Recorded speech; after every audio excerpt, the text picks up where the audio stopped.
بعض ممالک ہیں جو اس وقت بہت ہی بیسٹ کہلاتے ہیں, وہاں AML کی بڑی زبردست طریقے سے امپلیکیشن ہے. CDD یہ کیا ہے؟ DNFBP سے اس کا کیا تعلق ہے؟ کسٹمر کی آئیڈینٹیفیکیشن, رسک مانیٹرنگ کرنا, اس کی اسکریننگ کرنا, ریکارڈ کیپنگ بھی رکھنا ویسے بندوں کی لازمی, یہ سب CDD کی ریکوائرمنٹ ہے. گاہک کی شناخت کس طرح کر سکتے ہیں؟ NIC لیں گے یا پاسپورٹ لے لیں گے. رہائش کو کنفرم کرنے کے لیے آپ اس سے اس کا یوٹیلیٹی ڈیٹیل بل مانگ سکتے ہیں. الیکٹرا کی سائٹ پہ سارے لوگوں کی ڈیٹیلز موجود ہیں, وہاں سے آپ جا کے اسکریننگ کر سکتے ہیں, معلومات لے سکتے ہیں ایسے لوگوں کے بارے میں. جیولر ہو گئے, جس طرح ریئل اسٹیٹ ہو گئے, یہ فوری طور پر PMO کو کس طرح رابطہ کرتے ہیں؟ GoML ہمارا ایک پورٹل ہے جو FMU نے بنایا ہوا ہے, وہاں جا کر رجسٹر ہو جائیں, تو جیسے کچھ ہوگا تو آپ اس ان ہوں گے تو وہاں پہ اس کی ساری معلومات دے دیں گے. ونس آپ نے معلومات دے دی, آپ فری ہو گئے. آپ خدا نہ خاصا کچھ ہوگا آپ نہیں پکڑے جائیں گے, because you have done your work. DNBP کی جو کلیدی تقاضے ہیں CDD سے کس طرح جوڑتے ہیں؟ سمپلیفائڈ CDD, ایک ہوتا ہے اسٹینڈرڈ CDD اور ایک ہوتا ہے تیسرا انہانس CDD, کہ ہمیں اپنے ملک کو پاک کرنا ہے ایسے تمام لوگوں سے جو ملک کو نقصان پہنچا رہے ہیں. انہینس ڈیو ڈیلیجنس یہ کیا ہے اور اس کی کیوں ضرورت ہے؟ پولیٹیکلی ایکسپوز پرسن کی ہوتی ہے,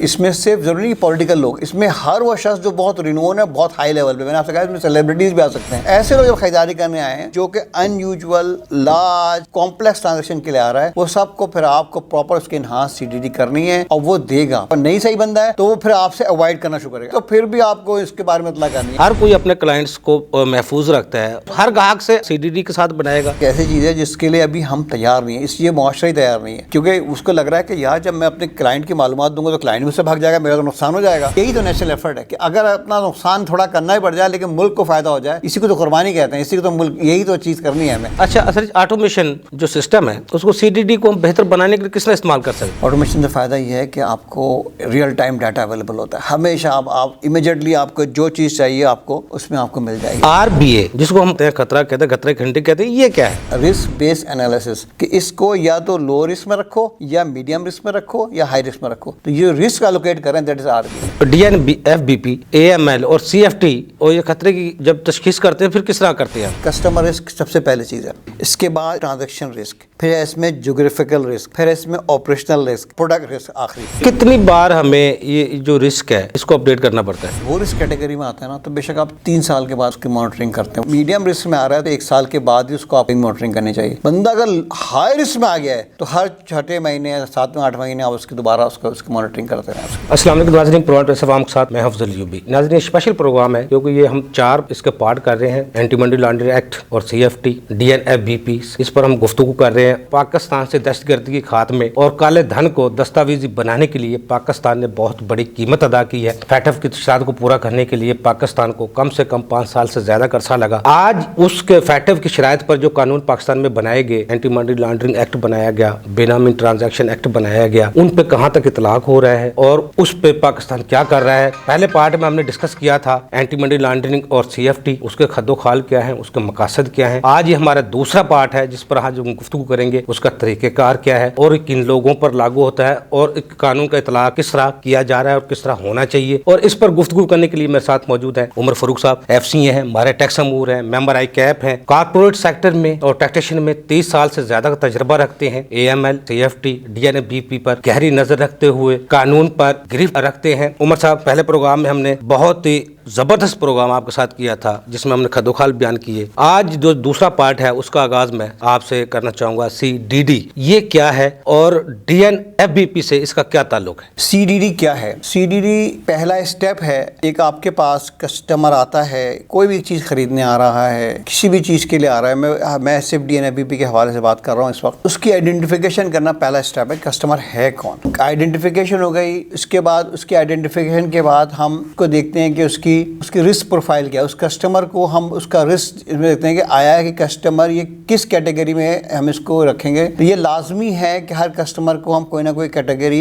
ایلوکیٹ کریں, یا تو اس کو لو اس پہ آتا ہے, رسک پہ آتا ہے, یا یہ میڈیم رسک پہ آتا ہے, یا یہ ہائی رسک پہ آتا ہے. تینوں میں سے کوئی نہ کوئی رسک ایلوکیٹ کرنا لازمی ہے ہر شخص کو جو بھی آپ سے پرچیز کرنے آتا ہے, چاہے وہ گولڈ پرچیز کرنے آ رہا ہے, کوئی پریشس میٹل اسٹون خریدنا آ رہا ہے, یا کوئی ریئل اسٹیٹ کا آئٹم لینے آ رہا ہے, کوئی بھی چیز لینے آ رہا ہے, تو یو ہیو ٹو ایلوکیٹ اس کرنا ہے. رہے ہیں. رسک جو آپ کر رہے ہیں عمر صاحب بات، رسک یہ ہے جو پاس میرے پاس، یعنی کہ میں ایک جولر ہوں، میرے پاس ایک کلائنٹ سونا خریدنے کے لیے یا بیچنے کے لیے آیا ہے، تو میں نے سوچنا ہے یہ بندہ 1 نمبر ہے یا 2 نمبر ہے، یا مجھ سے شک پڑنا ہے یہ 2 نمبر طریقے سے میرے ساتھ ڈیل کرنا چاہ رہا ہے، اس کو ہم رسک کہتے ہیں. جی رسک میں یہ ہوتا ہے کہ دیکھیں کوئی بھی چیز خریدنے کوئی چیز آ رہا ہے یا بیچنے آ رہا ہے، جو بھی کرنے آ رہا ہے، دیکھنا پڑتا ہے کہ یہ چیز ایک عام آدمی ہے جس کی کوئی تنخواہ زیادہ نہیں ہے، جو کہ ایوریج ہے بندہ، ایک بندہ اپنی انگوٹھی بیچنے آ رہا ہے کسی مجبوری کے تحت، یا کوئی ایک چھوٹی موٹی انگوٹھی خریدنے آ رہا ہے تو کہیں گفٹ کرنا ہے، کسی شادی میں دینا ہے، کسی اور جگہ دینا ہے، تو وہ آپ کو پتا ہے کہ ٹھیک ہے چھوٹے لیول پہ کام کر رہا ہے، یہ لو پروفائل کسٹمر ہے. ایک کوئی کسٹمر ان یوزول آ کے کوئی چیز کر رہا ہے، کمپلیکس ٹرانزیکشن کر رہا ہے، بہت ہیوی لارج ٹرانزیکشن کر رہا ہے، وہ ویسے ہی آپ کے ریڈار میں آ گیا کہ بھائی یہ کوئی اس میں ہائی رسک میں جا رہا ہے، یہ کوئی معاملہ اتنا بڑا کرنے جا رہا ہے. میں آج کبھی بھی اس کو جانتا نہیں تھا، اچانک آ کے آج مجھ سے 10 کروڑ کا سونا خریدنا چاہ رہا ہے. تو کون ایسا شخص اچانک مارکیٹ میں آ گیا جس کو ہم پہلے جانتے نہیں کہ ملاقات نہیں، اور آج اچانک آ کے اتنا بھی ہیوی پرچیزنگ کر رہا ہے، کیا ضرورت آ گئی ہے؟ تو اس کو ہائی رسک دینا ہے. ضروری نہیں کہ وہ فراڈ ہو،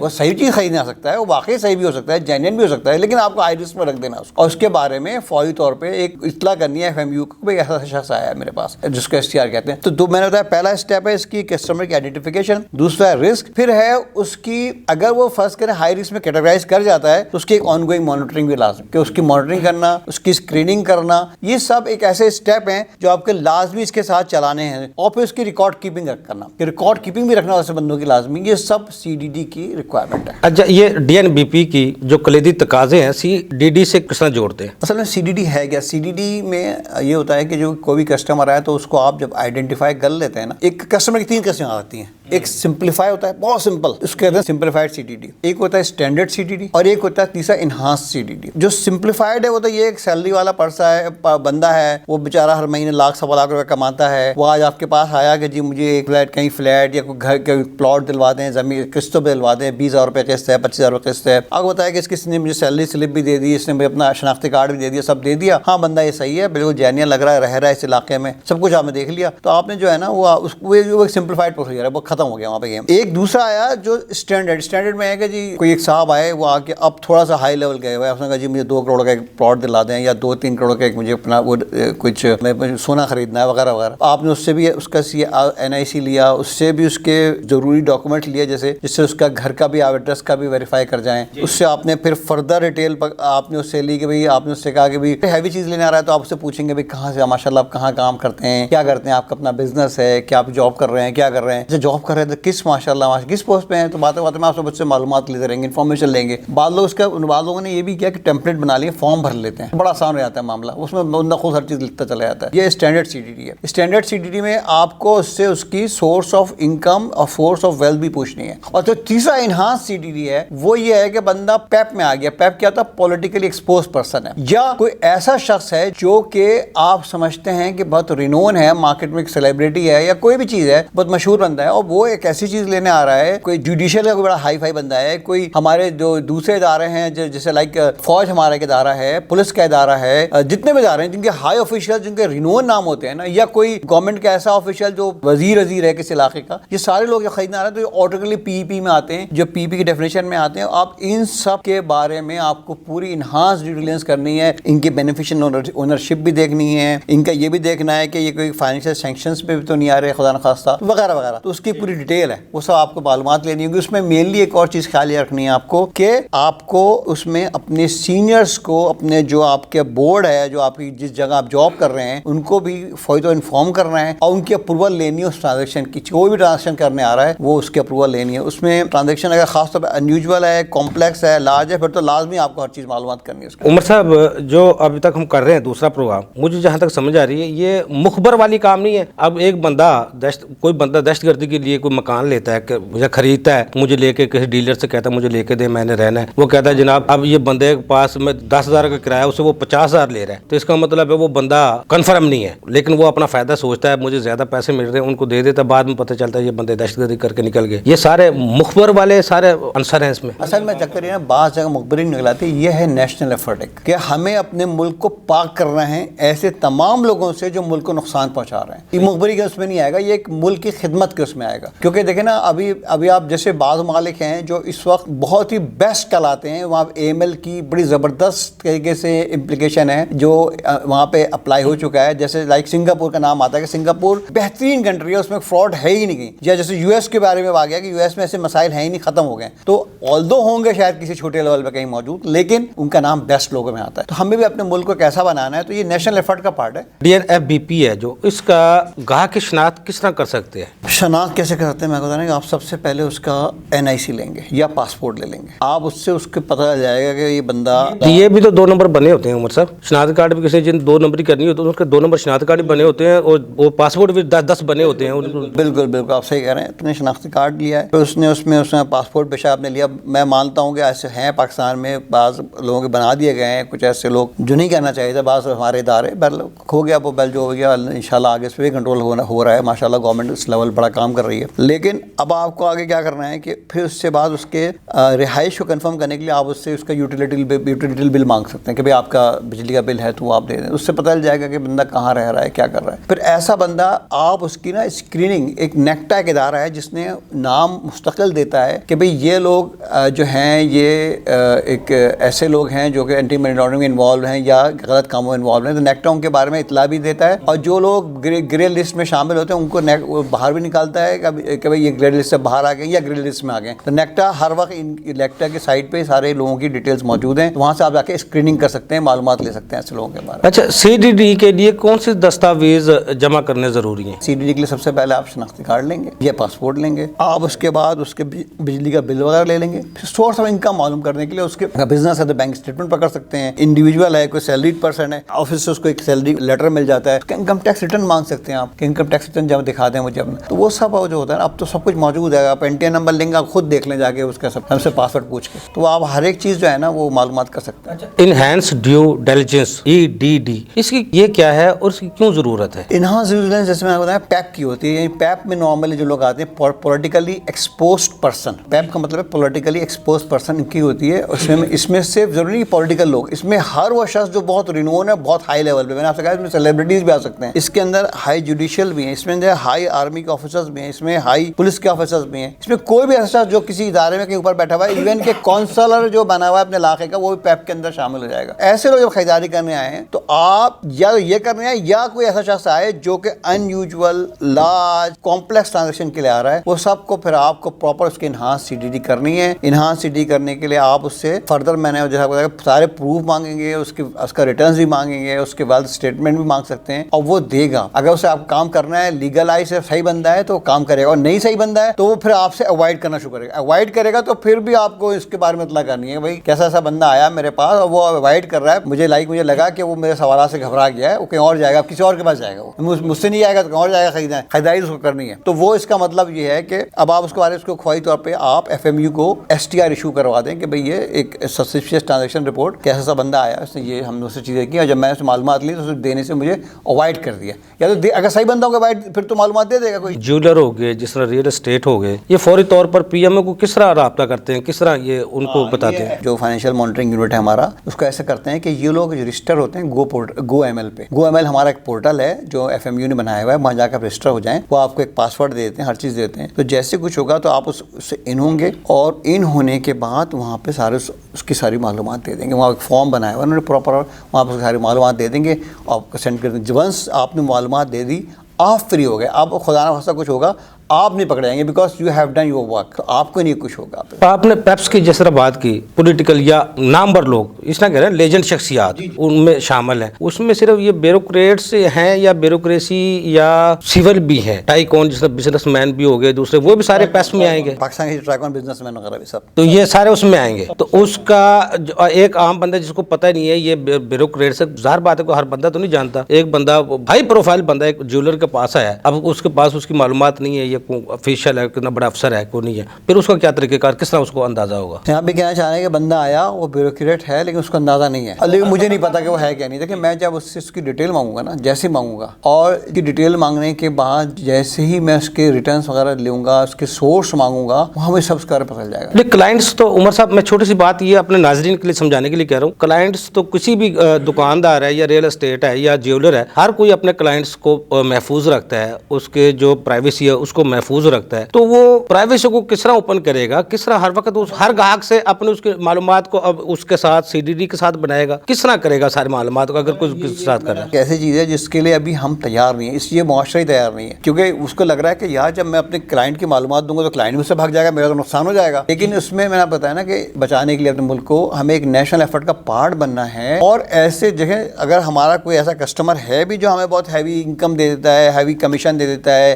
ہمیں اچھے ہمارے منہ کے جو منہ سے نکلتا ہے وہ ہمیں دام دے دیتا ہے, پورا کر دیتا ہے, ہمیں اس کو اپنی ذات کی طرف کر دینا, اپنے ملک کو آگے رکھنا. کوئی یہی تو نیشنل ایفرٹ ہے کہ اگر اپنا نقصان تھوڑا کرنا ہی پڑ جائے لیکن ملک کو فائدہ ہو جائے, اسی کو تو قربانی کہتے ہیں, اسی کو تو ملک, یہی تو چیز کرنی ہے ہمیں, اسی کی ضرورت ہے پاکستان کو. پاکستان میں یہ چیز شروع ہو جائے گی, پاکستان انشاءاللہ چل پڑے گا اوپر کی طرف. یہی تو مسئلہ ہو گیا ہے. قانون موجود ہے, صرف امپلیکیشن ان کی درست ہو جائے اور ہر بندہ اس پہ عمل کرنا شروع کر دے تو پھر تو معاملات کافی سیدھے ہو جائے. قانون کی امپلیکیشن بھی ایسی ہو درست طریقے سے. ہمیشہ ہمارے تو قانون جو رکھوالے ہیں, قانون کے اداروں کو پولیس ہوگی دوسرے, وہ تو ہمیشہ قانون کی وائلیشن کرتے ہیں. اس لیے تو عوام میں اعتماد کی فضا نہیں ہے, بد اعتمادی ہے, بد اعتمادی آ گئی ہے. اور دیکھیں میرا اپنا سگا بھائی, اب قربانی کہاں تک ہو سکتی ہے کہ میرا اپنا سگا بھائی, میرا اپنا کوئی قریبی رشتہ دار, بہت قریبی رشتہ دار, اگر وہ بھی مجھے لگے کہ یار اس میں آ رہا ہے نا, تو مجھے اپنے ملک کے لیے نا, بیکاز اگر میرے ملک میں فائنینشیل سینکشن لگ جاتی ہیں, خدا نہ خواستہ میں دوبارہ گرین لسٹ میں آ جاتا ہوں یا میں بلیک لسٹ میں آ جاتا ہوں, میری امپورٹ ایکسپورٹ بند ہو جائے گی, میرے سے 100 مسائل اور شروع ہو جائیں گے, تو وہ بہت بڑا نقصان ہے, وہ میں اپنی نسلوں کا نقصان کرنے جا رہا ہوں. تو چھوٹا نقصان لے کے بڑا نقصان سے بچا لیں اپنے آپ کو, یہ بہت بڑی بات ہے. اچھا اصل آٹومیشن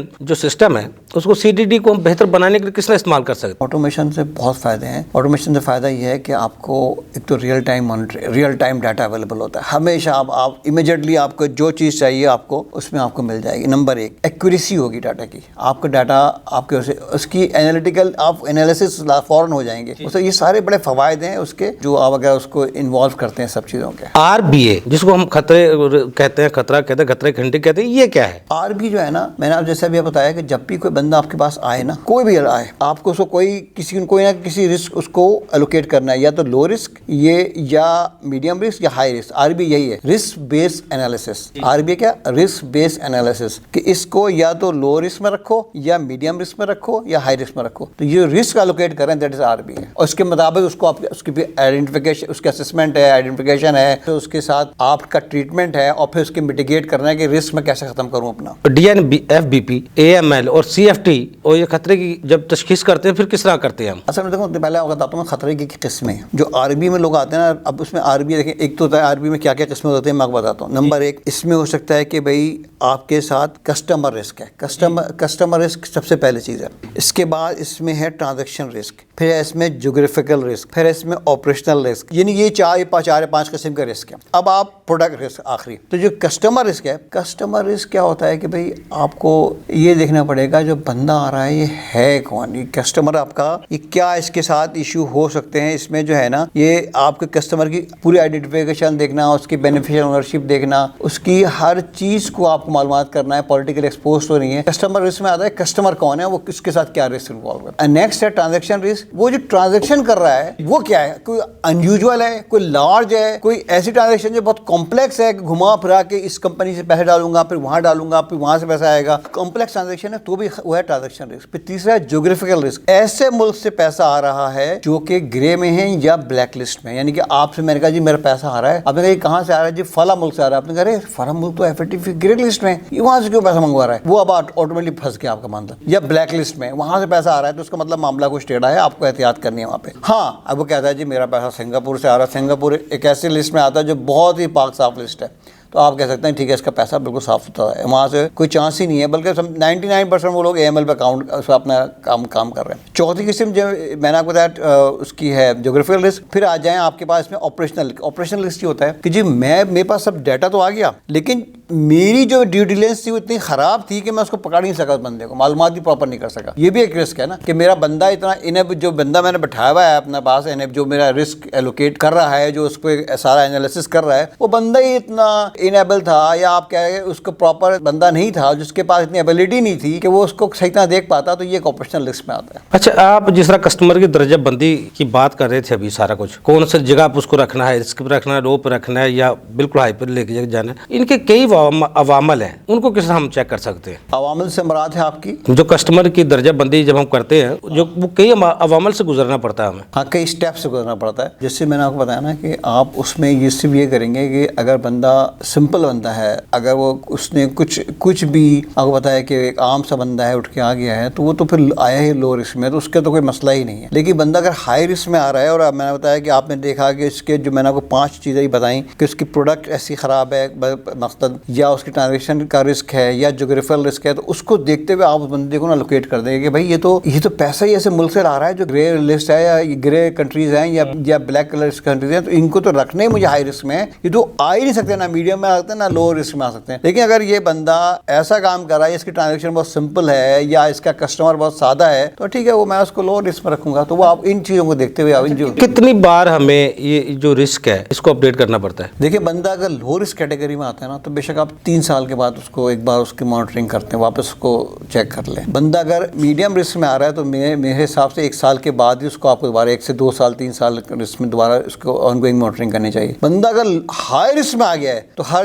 6 مہینے 7 8 مہینے آپ اس کی دوبارہ اس کی مانیٹرنگ کرتے رہیں اس کی. یعنی کہ درجہ بندی کے حوالے سے اگر لو ہے تو 3 سال میں 2 سال میں آپ کر سکتے ہیں, اگر میڈیم میں ہے تو سال بعد, اگر ہائی میں ہے تو 5-6 ماہ کے بعد آپ کو اپڈیٹ کرنا پڑے گا. ٹھیک ہے. اچھا, یہ خطرے کی جو ٹیکنالوجی ہے, آپ رسک کی کہتے ہیں, اس کی ٹیکنالوجی سے کس طرح ہم فائدہ اٹھا سکتے ہیں, یہ کیا کردار ادا کر سکتی ہے؟ اس کے فوائد بھی ہیں, نقصانات بھی. پہلے میں آپ کو فوائد بتاتا ہوں. فوائد یہ ہے کہ میں نے بتایا ڈیٹا ایکوریٹ ہو جاتا ہے, ڈیٹا آپ کو انٹیگریٹ کر لیتے ہیں, آپ اسکریننگ کر لیتے ہیں, ایزلی آرام سے ڈھونڈ لیتے ہیں, سب کو معلومات ہو جاتی ہے ڈیٹا سے. ریئل ٹائم آپ ہاتھ کے ہاتھ فوری طور پر دیکھ سکتے ہیں. امیڈیٹلی آپ نے اپنا لیپ ٹاپ کھولا اور جا کے ان سائڈ میں نہیں ہوئے اور سب ساری معلومات لے لی. تو یہ تو بڑا زبردست کام ہے کہ ہمیں فوری طور پر معلومات آتی ہے. ہم ود ان فیو منٹ ساری معلومات بندے کی نکال سکتے ہیں اگر ہمارے پاس ساری چیزیں اویلیبل ہیں. اور دیکھیے اس کے نقصانات بھی ہیں. کچھ نقصانات کیا ہیں؟ خدا سے ڈیٹا ہیک ہو جائے. اے آئی اگر کام کر رہا ہے, اے آئی کے تھرو کام کر رہے ہیں, اے آئی سے بھی, آرٹیفیشیل انٹیلیجنس سے بھی آگے ٹیکنالوجی آ گئی. چائنا نے ایک نئی چیز جو دی ہے ڈیپ سیک, وہ بہت زیادہ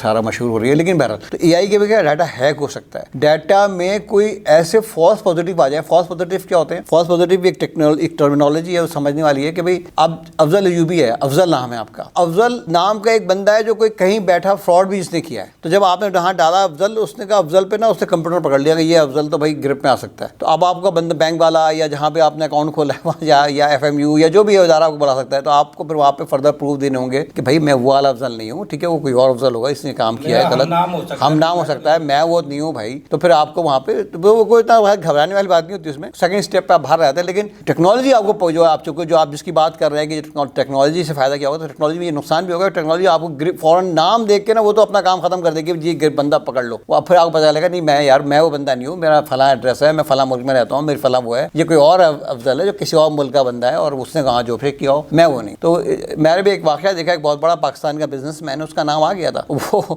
اس کی کال بھی آ گئی. تو پتا لگا کہ نہیں بھائی یہ وہ نہیں ہے بھائی, کوئی اور صاحب ہیں جو کر رہے ہیں. پاکستان بزنس مین تو بالکل پیور ہے, انوسنٹ ہے. اس طرح D N F B P جو اعلیٰ یا ہائی رسک والے جو کیسز ہیں ان کو لین دین کے کس طرح شناخت کر سکتے ہیں؟ وہ بینک اسٹیٹمنٹ سے دیکھتے ہیں, پھر ان کی انیوژل ٹرانزیکشن دیکھتے ہیں کہ کیسے بینک میں کیسے انیوژل ٹرانزیکشن آ رہی ہے جا رہی ہے, ان کے سب جب دیکھتے ہیں نا تو وہاں سے ان کا اندازہ ہو جاتا ہے کہ بندہ پلس مائنس کر رہا ہے بہت ساری چیزیں. اچھا, کسی گاہک کی شناخت پیپ کے طور پر ہم کر سکتے ہیں؟ گاہک کے عام آدمی کی شناخت شاید نہ کریں پیپ کے طور پہ, ہائی رسک میں جا سکتا ہے. یہ ہو سکتا ہے کہ ایک عام آدمی آئے وہ ہائی رسک میں چلا جائے, پیپ نہ بھی ہو تو ہائی رسک میں چلا جائے, یہی ہو سکتا ہے, بالکل ہو سکتا ہے. کون سے ایسے رجحانات ہیں جو ڈی این بی پی کے لیے خطرے کی گھنٹی بجا سکتے ہیں؟ اگر لوگ ان سے تعاون نہ کریں تو نیچرلی پھر ظاہر ڈی این ایف بی کے لیے ہوگا ایک ہمارا جو ڈائریکٹریٹ ہے وہ پرابلم میں آئے گی. کیونکہ اصل میں لوگوں کا تعاون اس میں بہت, ہر شخص کا تعاون بہت ضروری ہے. تعاون ہوگا, دیکھیں جو ادارہ نا وہ اپنے طور پر بڑا محنت کر رہا ہے, بڑا کام کر رہا ہے, وہ ہر جگہ کوشش کر رہا ہے, سیمینارز بھی ہوں, ہر جگہ وہ چاہ رہے ہیں کہ لوگوں کو انفارمیشن بھی دیں, اویئرنیس دینے کی کوشش کر رہے ہیں. لیکن ہمارا بھی ایسی ڈیوٹی بنتی ہے کہ ہم ان کو سے ویسے رسپانس کریں. اچھا, یہ آج ہم دوسرا پارٹ جو ڈسکس کیا ہے عمر صاحب, جو ڈی این بی پی ہے, ایف بی آر کا, جس طرح آپ